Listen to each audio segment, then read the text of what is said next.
사사기 13장. 이스라엘 자손이 다시 주님께서 보시는 앞에서 악한 일을 저질렀다. 그래서 주님께서는 그들을 40년 동안 블레셋 사람들의 손에 넘겨주셨다.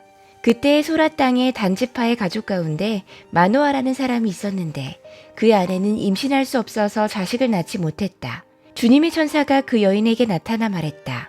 보아라, 내가 지금까지는 임신할 수 없어서 아이를 낳지 못하였으나 이제는 임신하여 아들을 낳게 될 것이다.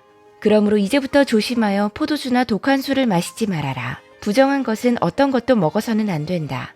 내가 임신해 아들을 낳을 것인데 그 아이의 머리에 면도칼을 대서는 안 된다. 그 아이는 모태에서부터 이미 하나님께 바쳐진 나실 사람이기 때문이다. 바로 그가 블레셋 사람의 손에서 이스라엘을 구하는 일을 시작할 것이다. 여인은 곧바로 남편에게 가서 말했다. 하나님의 사람이 나에게 오셨는데 그분의 모습은 하나님의 천사의 모습과 같아서 너무나 두려웠습니다. 그래서 나는 그분이 어디서 오셨는지 감히 묻지도 못했고 또 그분이 나에게 자기 이름을 알려주지 않았습니다. 그런데 그분이 내게 말하기를 내가 임신해 아들을 낳을 것이니 이제부터 포도주와 독한 술을 마시지 말고 부정한 것은 어떤 것도 먹어서는 안 된다고 말했습니다. 그 아이는 모태에서부터 죽는 날까지 하나님께 바쳐진 나실 사람으로 살아야 하기 때문이라고 했습니다. 이 말을 듣고 마노아가 주님께 기도드렸다. 주님, 우리에게 보내셨던 하나님의 사람을 우리에게 다시 오게 하셔서 태어날 아이에게 어떻게 해야 할지를 우리에게 가르치게 해주십시오. 주님께서 마노아의 기도를 들어주셔서 주님의 천사가 다시 여인에게 왔다. 그때 그 여인은 밭에 앉아 있었는데 남편 마노아는 아내와 함께 있지 않았다. 그래서 그 여인은 급히 달려가 남편에게 말했다. 와보세요. 저번에 나에게 오셨던 그분이 지금 나타나셨어요. 마노아는 일어나 곧 아내를 따라가서 그 사람에게 이르렀다. 마노아가 그를 보고서 저번에 자기의 처에게 말했던 그분이냐고 물었다.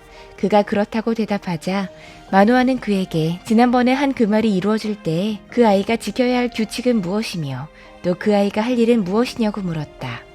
주님의 천사가 마노아의 아내에게 일러준 모든 것을 그 아이가 지켜야 하고 마노아의 아내는 포도나무에서 나는 것은 어떤 것도 먹어서는 안 되고 포도주와 독한 술을 마시지 않아야 하며 부정한 것은 어떤 것도 먹어서는 안 되고 주님의 천사가 마노아의 아내에게 명령한 모든 것을 마노아의 아내가 지켜야 한다고 말해주었다.